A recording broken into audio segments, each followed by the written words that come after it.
There are stories that make you question the limits of human cruelty. And then there are stories like this story, so devastating that even the people trained to face horror every day break down like children. On June 15th, 2023, a quiet summer afternoon in New Richmond, Ohio, turned into something the town would never recover from. Dispatchers picked up the first 911 call at 4:15 p.m. A woman screaming, words tumbling over tears. "My babies! He's shooting my babies!" Then, before they could even trace the location, another call came in. A panicked driver saying he saw a teenage girl running barefoot down Laurel-Lindale Road, screaming for help, covered in blood. That was Alexis Doerman, 16 years old, sprinting for her life, clutching her wounded hand, screaming words that would haunt the dispatcher for years. "My dad shot my brothers." Within minutes, sheriff's deputies arrived at the Doerman home, a small property tucked behind a patch of trees near the Ohio River. It was the kind of place that looked peaceful from the outside. Neat grass, a swing set, a family truck parked in the drive. But inside that yard, peace was dead. Officers found 32-year-old Chad Doerman sitting on the front steps, calm, quiet, almost blank. A rifle rested beside him, the barrel still warm. He didn't run, didn't shout, didn't even flinch. He just looked at them and said, "They're all gone." Around him lay his 3 young sons, Clayton, age 7, Hunter, age 4, and Chase, age 3. All 3 were shot multiple times, 2 in the yard, 1 inside the house. The youngest was still clinging to life when paramedics arrived, but within minutes, even that faint heartbeat disappeared. These were children, boys who loved baseball, dinosaurs, cartoons, and their mom. And they had been executed one by the man they trusted most, their father. What happened that afternoon wasn't a spontaneous explosion of rage. It was a planned massacre, a deliberate act of evil performed in cold daylight. Investigators would later confirm that Chad Doerman had lined his sons up in the yard and shot them systematically while their mother, Laura, tried to stop him, taking a bullet through her hand as she wrestled the gun away. When one child tried to run, Chad chased him down, dragged him back, and shot him again. The officers who arrived first would later testify that they cried at the scene, not because of what they saw, but because of the sound, the silence that follows the unthinkable. It wasn't just a murder scene. It was a graveyard in a front yard. What makes this story even more terrifying isn't just what happened, but how calm it was. No shouting, no drugs, no heat of passion, just calculation. A father executing his own children like he was erasing a memory. And behind that calm, behind those hollow eyes, was a question that would haunt everyone who saw it. Why?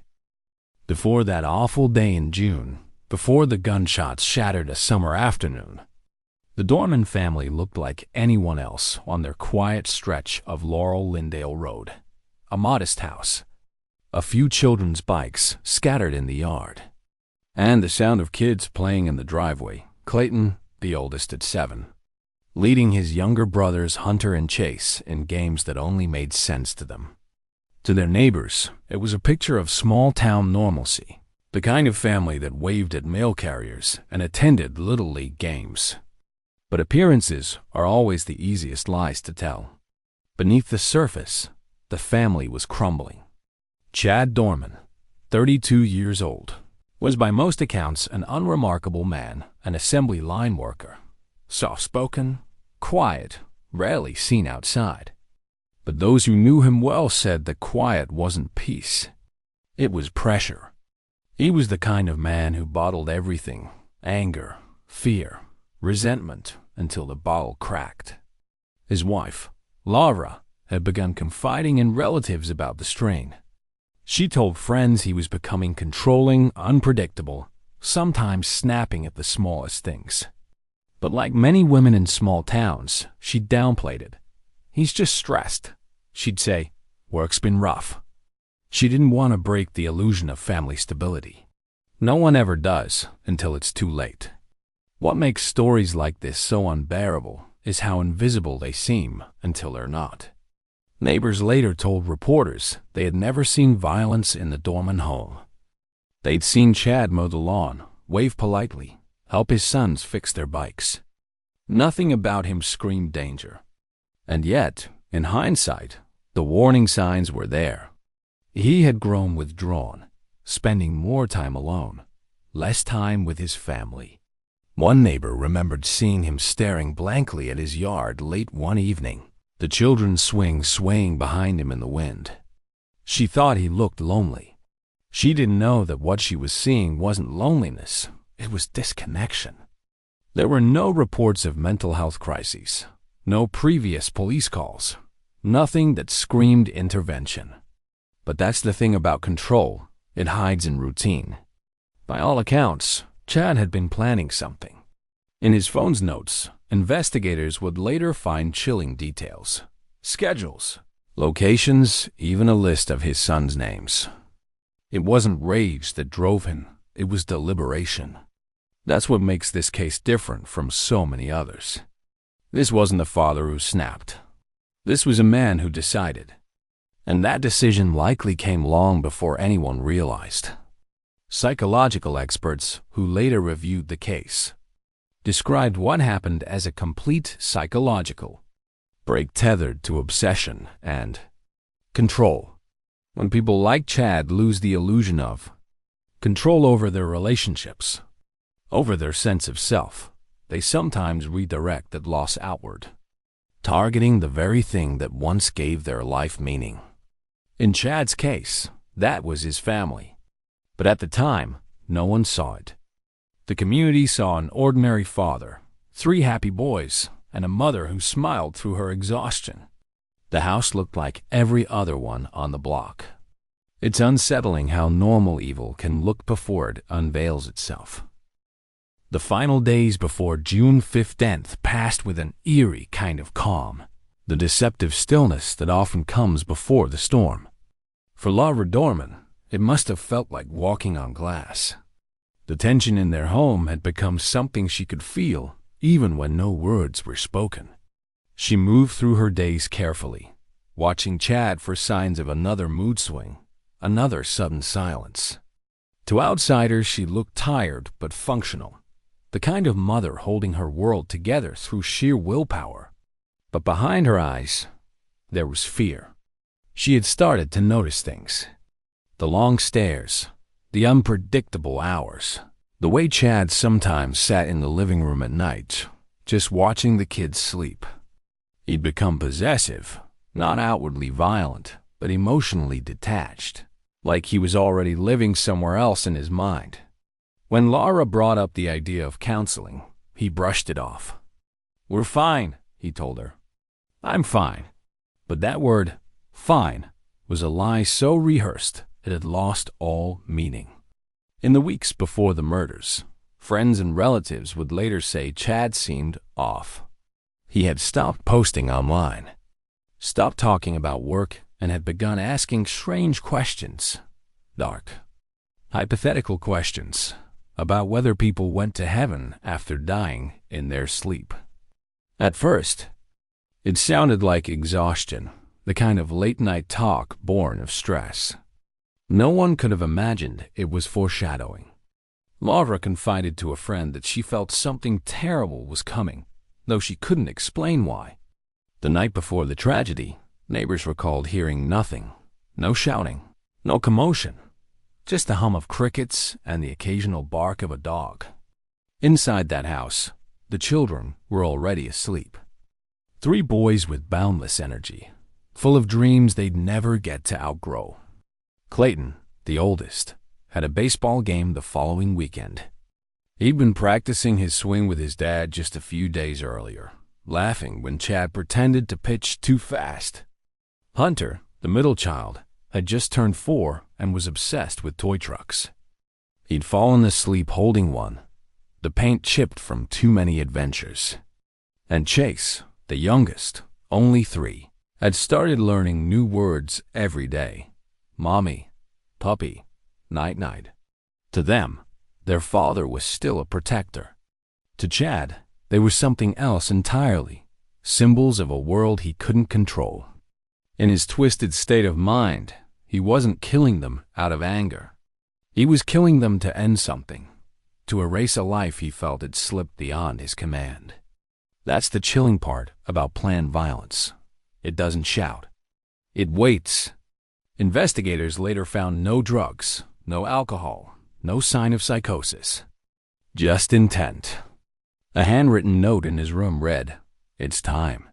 2 words that stripped away every illusion of confusion. When people say, "he snapped," they imagine chaos. But snapping isn't always loud. Sometimes it's a quiet, calculated surrender to darkness. And in those last hours, Chad Doerman didn't look like a man in crisis. He looked like a man who had made peace with evil. The sun rose on June 15th like any other summer day, warm and bright, as if the world had no idea it was about to become a crime scene. Laura got the boys dressed, fed them breakfast, and watched them play outside, their laughter floating through the air. She couldn't have known those were the last sounds of innocence that home would ever hear. June 15th, 2023, an ordinary afternoon that began like any other. The boys were playing outside, the summer air thick with sunlight, the kind of peaceful day small-town America was built on. No one in New Richmond, Ohio, could have guessed that by sunset, it would be a town forever marked by a horror too brutal to imagine. At around 4 p.m., Laura was at home with the kids. Alexis, their 16-year-old daughter, was nearby, scrolling through her phone, occasionally glancing up to smile at her brothers running around the yard.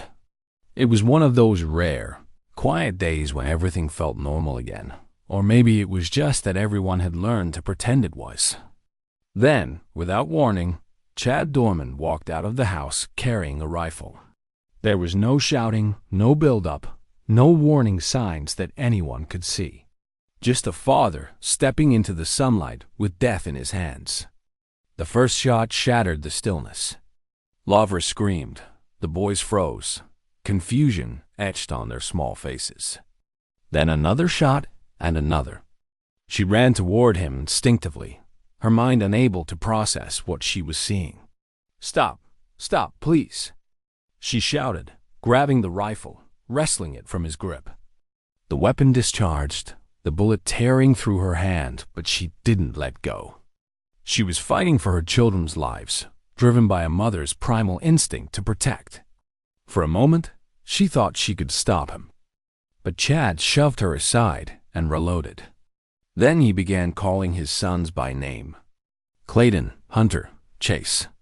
The boys, terrified, did what they always did when their father called. They came toward him. That's the cruelty of trust. Even in the face of danger, children don't run from their parents. They run to them. When Clayton realized what was happening, it was already too late. He turned and bolted toward the road, screaming for help. Chad chased him down, caught him by the arm, dragged him back, and shot him again. Neighbors later said they heard a child scream, then silence, then one more shot that seemed to echo forever. Hunter and Chase were next, each one pleading, each one too small to understand why the person who tucked them in at night was now pointing a gun at their hearts. Laura tried to reach them, her hand bleeding, her mind spinning, but the shots kept coming. Alexis, in the chaos, ran barefoot down the gravel road, screaming for help, her voice cracking with every word. "My dad shot my brothers. He's killing them." Drivers slowed, stunned, unsure if it was real. She sprinted until she saw a fire station, banged on the doors, begging for help as the dispatcher's phone lines lit up. Back at the house, the world had already ended. Chad sat down on the front steps, rifle beside him, and waited. Not for rescue, not for remorse, just for the silence. When police arrived, they found him calm, almost serene. He told them, "They're all gone," as if reporting the weather. Officers stormed the property, guns drawn, shouting commands. One approached the yard, then froze. 3 small bodies lay still among the grass. Even hardened veterans couldn't hold it together. Some screamed, some cried openly. One later said, "I've seen death before, but this was evil." Paramedics performed CPR, but it was no use. The oldest was gone. The middle one was gone. The youngest slipped away seconds later. It wasn't just a crime scene. It was a place where innocence had been executed.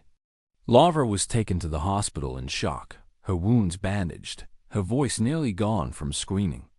She kept repeating one sentence over and over. Why would he do this? No one could answer. The first police officers who arrived at the Doerman home that day would later say they had never seen anything like it and hoped they never would again. Their body cameras captured a reality so gruesome. Prosecutors later described the footage as the kind of thing that scars your soul. When the video begins, you can hear the sound of tires crunching gravel, the dispatcher's voice repeating the address, and then silence before the first officer gasps. Oh my God. Chad Doerman is sitting on the front steps. Rifle beside him, his hands raised lazily, his voice calm. He doesn't ask for a lawyer. He doesn't cry. He doesn't even look away. He simply says, "They're in the yard." Behind him, 3 small bodies lie still in the grass, their toys scattered around them. One officer, barely keeping his voice steady, handcuffs Chad and asks, "Why? Why would you do this?" Chad's response chills to the bone. "I wanted to." Those words, flat, emotionless, became the single most haunting line in the entire case. As paramedics rush past him, they kneel beside the boys, performing CPR that everyone already knows is futile. One of the medics sobs mid-compression, shouting, "Come on, buddy, come on!" Another officer can be heard crying off camera, whispering, "Jesus Christ."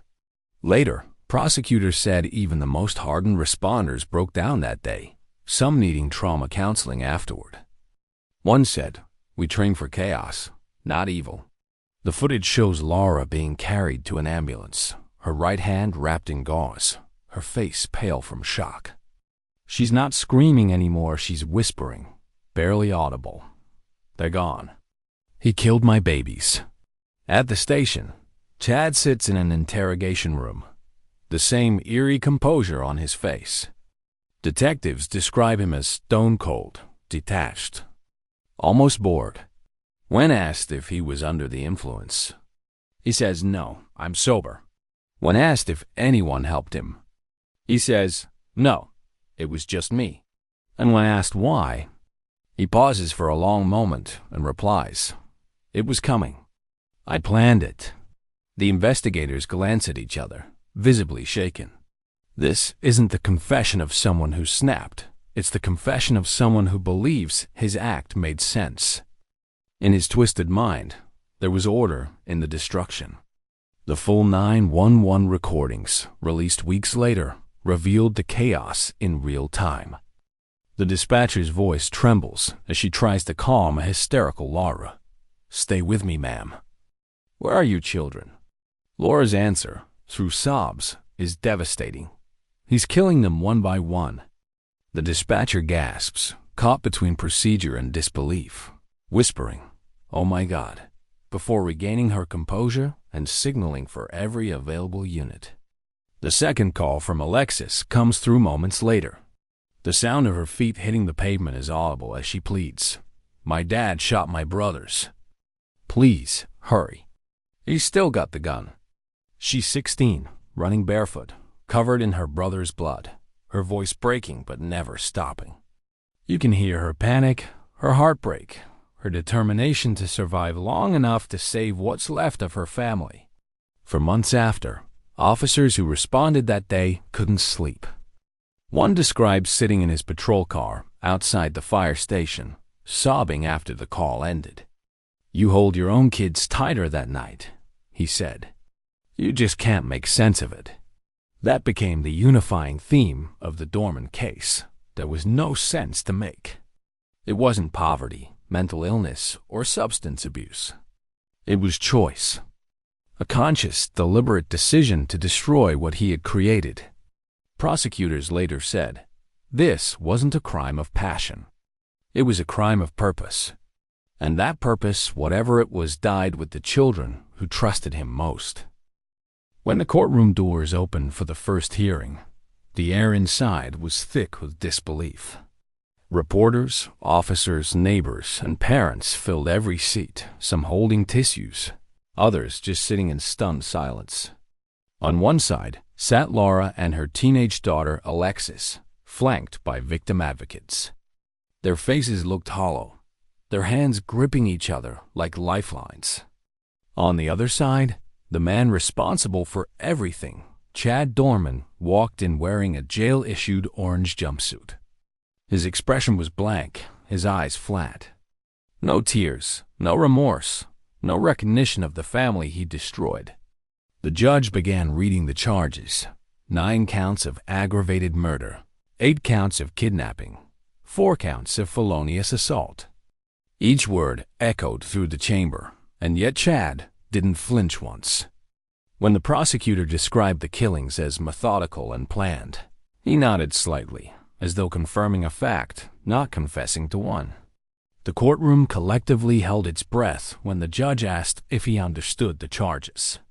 Yes, Chad replied calmly. That single word was enough to send shivers through the room. The prosecutor, Claremont County's Mark Tekelf, rose to speak. His voice, though steady, carried the weight of exhaustion, the kind that comes from staring at evil and trying to make sense of it. Your Honor, he said, this defendant lined up his 3 sons, ages 7, 4, and 3, and executed them in cold blood. When one ran away, he chased him down. When their mother tried to stop him, he shot her in the hand. And after it was over, he sat on his porch and waited. The crowd in the gallery broke into muffled sobs. Even seasoned officers wiped their eyes. The prosecutor continued, this was not madness. It was intent. This was a calculated extermination of innocence. He requested bond at $20 million, the highest in the county's history. The judge agreed, calling the crime beyond comprehension, beyond forgiveness. When the gavel struck, the sound was final, sharp, echoing like a gunshot. For Laura, sitting just a few feet away, the pain was indescribable. She didn't scream. She didn't speak. She just stared at the man she had once loved, now the embodiment of everything she feared most. When Chad was led away, she turned to the prosecutor and whispered, "Make him remember what he did." Later that day, the 911 tapes were played for the jury during pretrial review. Even the court stenographer paused, unable to keep typing as Alexis's voice filled the courtroom. "My dad shot my brothers. Please, someone help." It was the sound of a child screaming for the world to wake up. Every parent in that courtroom broke. Even the judge had to stop the proceedings for a brief recess to regain composure. The case spread rapidly across the nation, not just because of its brutality, but because of its sheer lack of motive. There was no money, no drugs, no psychotic break. Just a man who, for reasons no one could explain, decided to annihilate his own blood. The media called it the most disturbing family murder in Ohio's history. But to the people who had known the Doermans, the neighbors, the teachers, the firefighters across the street, it was something even worse. It was betrayal. "We all ask ourselves what we could have done," one neighbor said to reporters, tears streaming down her face. "But how do you predict something like this? How do you see it coming when he looked so normal?" That became the question haunting everyone who followed the case. How could something so monstrous grow quietly behind the walls of an ordinary home? At the end of the hearing, as officers led Chad away, one reporter shouted, "Why did you do it?" For the first time since his arrest, Chad's lips moved, but his voice was barely audible. He said, "They were mine." 3 words that revealed everything and explained nothing. Outside the courthouse, the world seemed to move in slow motion. Reporters swarmed, cameras flashed, and people stood in clusters on the courthouse steps, trying to make sense of something that had none. Some cried openly. Others just stared, blank and hollow, as if their minds couldn't catch up to their hearts. Within hours, the story had spread nationwide. Father executes 3 sons in Ohio. Those 6 words became a headline that left an entire country stunned. But in New Richmond, it wasn't just a headline. It was a wound. The days that followed felt unreal, like the town was holding its breath. Houses flew flags at half-mast. Candlelight vigils sprang up across the county. Outside Monroe Elementary, where Clayton and Hunter had been students, the playground turned into a memorial of small shoes, stuffed animals, and hand-drawn pictures. One crayon drawing from a classmate read, "I miss you at recess." Those words, simple and innocent, hit harder than any news report. That weekend, hundreds gathered at the school gymnasium, the bleachers filled with people clutching flowers, candles, and each other. The pastor leading the vigil broke down midway through the prayer, unable to continue. Someone in the crowd began singing softly, "Amazing Grace." Within seconds, everyone joined in, their voices cracking, trembling, but determined. It wasn't a song of faith that night. It was a plea for understanding. Among those attending were several of the first responders who had been at the scene. They sat near the back, heads bowed, their uniforms stiff and pressed, but their faces still haunted. One firefighter who had tried to resuscitate the boys told a local reporter later, "You can't train for something like that. You see kids every day, but when they look like yours, it changes you." The police department quietly arranged counseling for everyone involved, but many said it wasn't enough. "It's not something you can talk away," one deputy admitted. "You close your eyes, and it's there. You hear the gunshots, the crying, the silence afterward. You see their little shoes by the door." Claremont County Prosecutor Mark Tekelf, who had handled dozens of homicide cases in his career, admitted publicly that this one broke him. "There's evil," he said at a press conference, voice trembling, "and then there's this." He paused, tears welling up before adding, "My only prayer now is that their mother can find some small way to keep living." For Laura and Alexis, survival became a day-to-day act of defiance. They moved in with relatives, their lives now a blur of court hearings, therapy sessions, and grief they couldn't yet name. The GoFundMe set up by friends and neighbors raised more than $250,000 in days, money that would help pay for funerals, counseling, and rebuilding what little life they could salvage. At the boys' funeral, the church overflowed.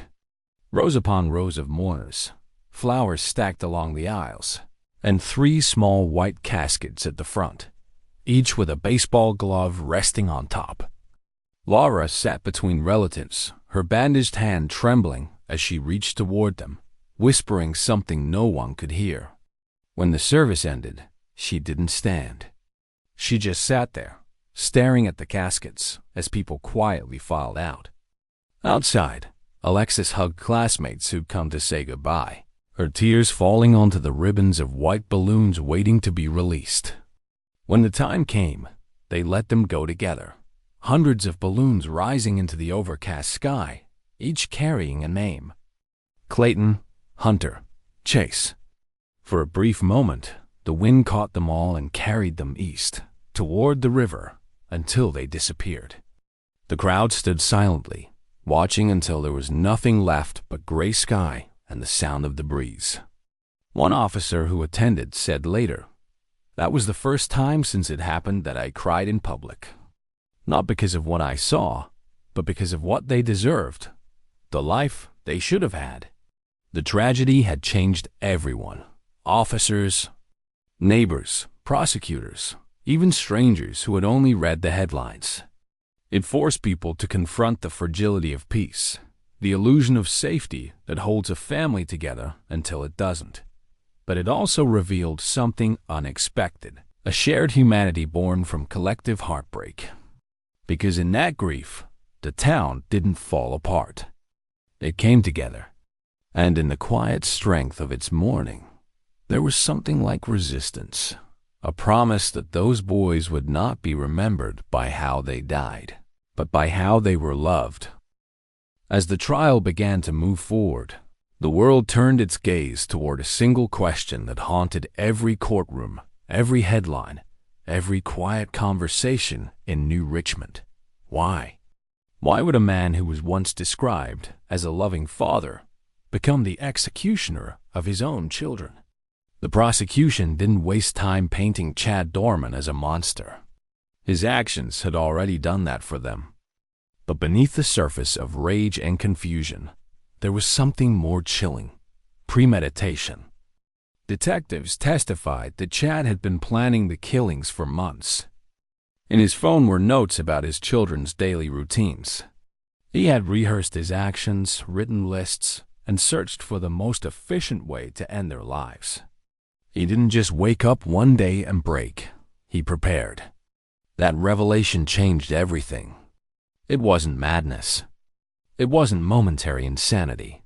It was intent so cold and deliberate that even veteran prosecutors struggled to find the right words. In court, the defense tried to argue that Chad suffered from severe depression and a possible psychotic break. His lawyers described him as a man trapped inside his own mind, claiming that voices had driven him toward the unthinkable. But mental health experts disagreed. One psychiatrist testified that Chad displayed no symptoms consistent with psychosis, schizophrenia, or delusional disorder. Instead, he exhibited what's known as malignant narcissism, an extreme form of self-absorption paired with a God complex. He didn't lose control, the expert said. He wanted control. Absolute control over his family, their lives, and ultimately, their deaths. That diagnosis sent ripples through the courtroom. It reframed everything: the calmness, the lack of remorse, the emotionless confession. It wasn't grief or confusion. It was satisfaction.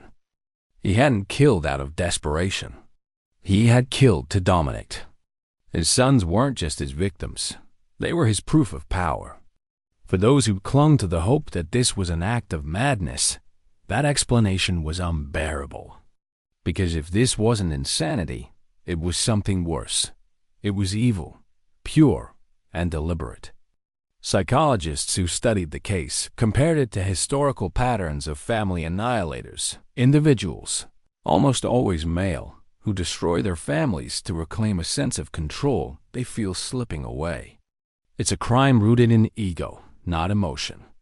They believe they own their family, and when life begins to challenge that belief, they decide, consciously or not, that if they can't have control, no one will.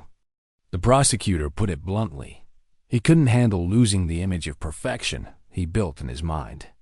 So he erased it. Laura's relatives sat through every minute of testimony, each new detail carving fresh wounds into hearts already broken. When the psychiatrist described Chad's lack of empathy, Laura began shaking, whispering "no" under her breath. The idea that the man she once loved could be so hollow inside was almost too much to bear. And Alexis, now 17, sat quietly, eyes red, fingers twisting the edge of her sleeve. For her, the trial wasn't about justice. It was about survival. Every word spoken in that courtroom forced her to relive the day she ran barefoot down that gravel road, screaming for someone to believe her. When asked about his mental state, Chad himself finally spoke.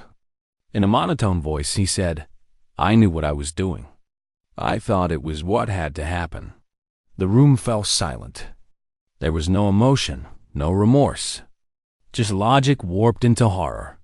The judge paused, his jaw tightening, as if restraining something he couldn't say aloud. Because there's no legal term for a soul that empty. In the days that followed, Court analysts, psychologists, and journalists all asked the same question. Can evil be explained? Can the human mind ever justify something so monstrous? The uncomfortable truth is that sometimes there is no explanation. Sometimes the darkness isn't a condition to be cured, but a choice to be made.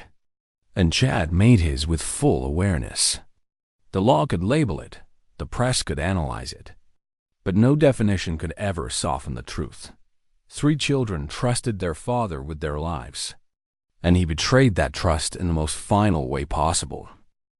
The courtroom was silent as the trial neared its end, that unbearable kind of silence that hangs just before truth and judgment collide. Everyone in the room knew what the outcome would be. There was no doubt about guilt. The only question left was whether justice could ever feel like enough. The prosecution began their closing argument not with anger, but with grief. "Ladies and gentlemen," the prosecutor said, his voice steady but low, "this case is not about confusion. It's not about madness. It's about 3 little boys who trusted their father and were betrayed in the most unimaginable way." He paused, letting the silence speak for itself.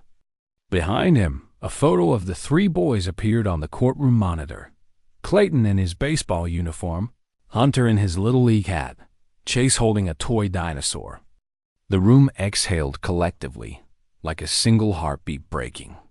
He didn't lose control, the prosecutor continued. He took it. He chose to kill them, one by one. And when he was done, he sat down beside their bodies and waited. That's not insanity. That's evil in its purest form. A few jurors covered their mouths, tears glistening in their eyes. Even the judge blinked hard, struggling to maintain composure. When it was the defense's turn, the courtroom braced itself. Chad's attorney walked slowly to the center, his tone soft, almost apologetic. "We are not here to argue that what he did was forgivable," he said.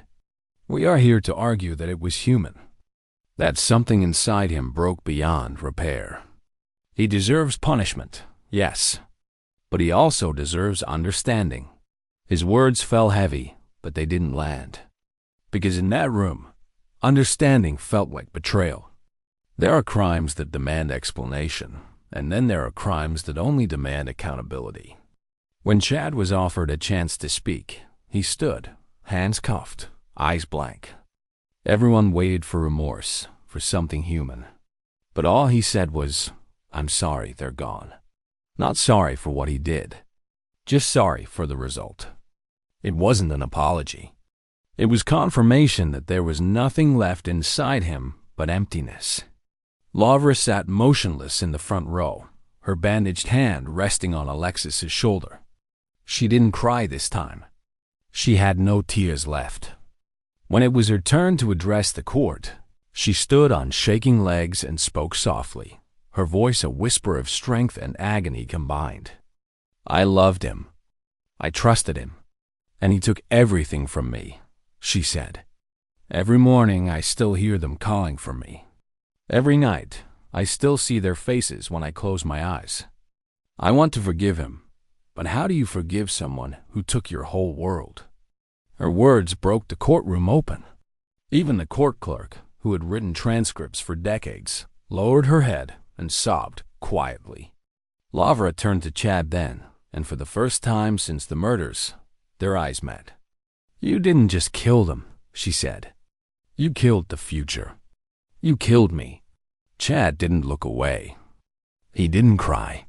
He simply nodded, emotion so small and emotionless it felt robotic. Alexis stood next, clutching a piece of paper she could barely hold steady. "They were my brothers," she said through tears. "They trusted you. You were supposed to protect them.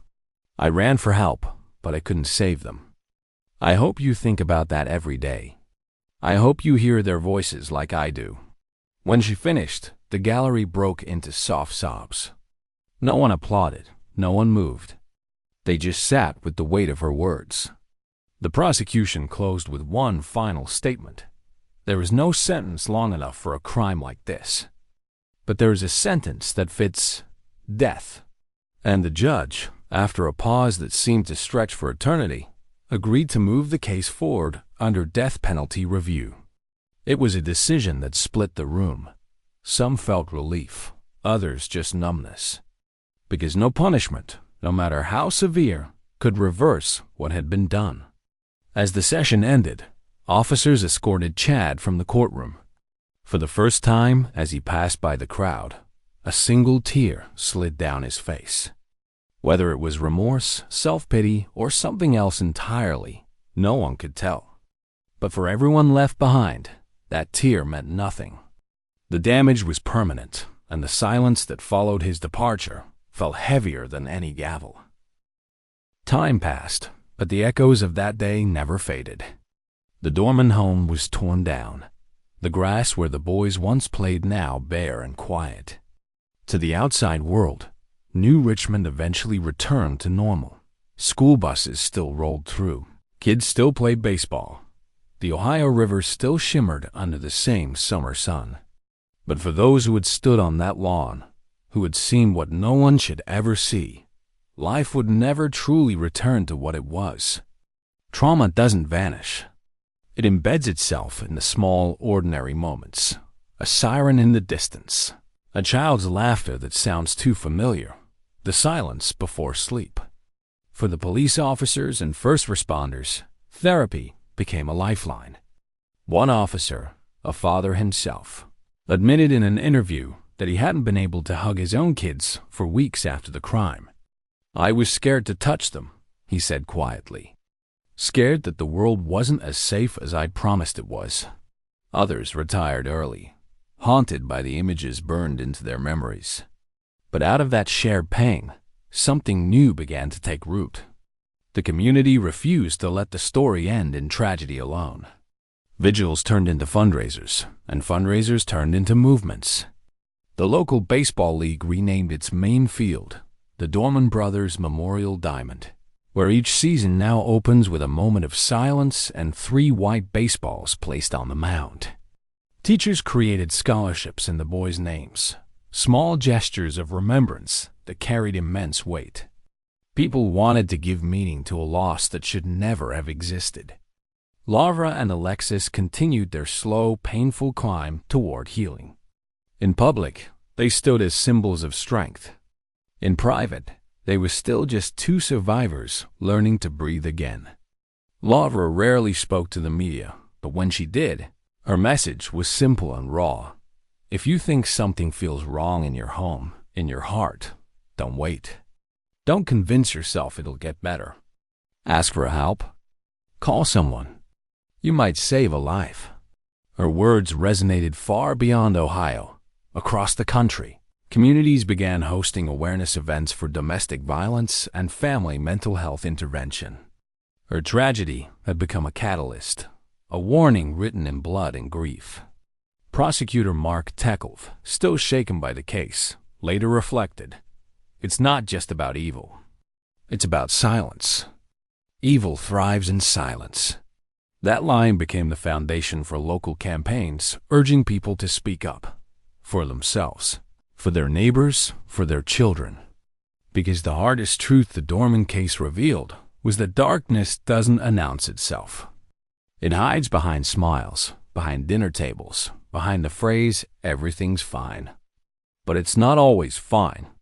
And sometimes, acknowledging that is the difference between life and loss.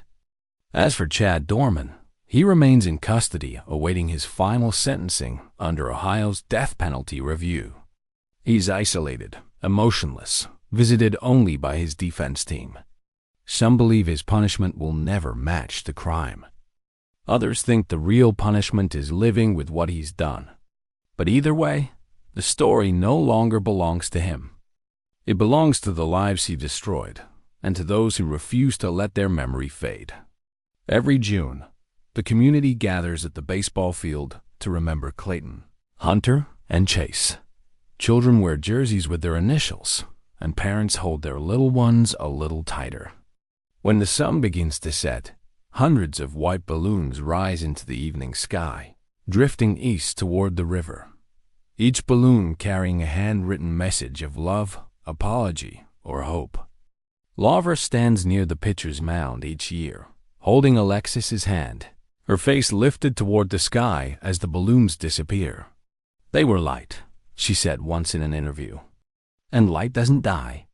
It just finds somewhere else to shine." That's what New Richmond has learned, that grief can crush you, but it can also forge you into something unbreakable. It can remind you that every ordinary day is a gift, that every small act of kindness is resistance against the cruelty of the world. The boy's story is now taught in local schools, not as a tale of fear, but of remembrance, a reminder to see, to listen, to care. Because justice doesn't end with punishment. It begins when we choose empathy over indifference. The police officers who cried that day weren't weak. They were human. And maybe that's the lesson this tragedy leaves behind, that humanity, no matter how fragile, is still our greatest weapon against the unthinkable. In a world capable of darkness, choosing to care is an act of defiance.